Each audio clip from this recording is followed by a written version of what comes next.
Wale jawanyale yile jubaina Piato abunyondwa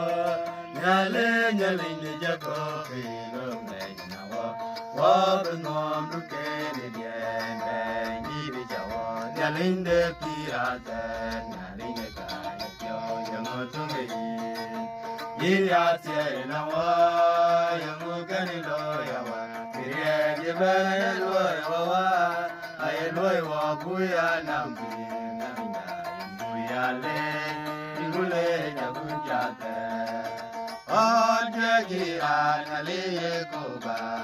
Oja getoro dajilan nalongi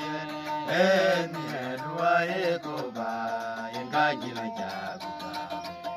Yinya tine kange Yinya se nawa Yamukani lo yawa Kiriye jibene loe wawa Aye loe wa buya nambi Nalina buya le Ingule jabuchate Oni yigiran Godya jayinchirino Ilwengeran gumen Tuto nere de kwana demjili Awajine tutinga lenjana Leida gumo mabeya dagayinate Yinya siya inawa, yamukane lo yawa Kiriye jibane lo yawa, ay lo yawa buya nampi Nalina buya le, mule yagujate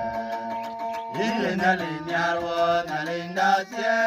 Bene siya nalin yebyoka Awa enye, yenga inwako Kwache pyamna, buya le Kawanyale, meleng Yinya siya inawa, yamukane lo yawa Kiriye jibane lo yawa, ay lo yawa buya nampi Nalina buya le, ingule jagujase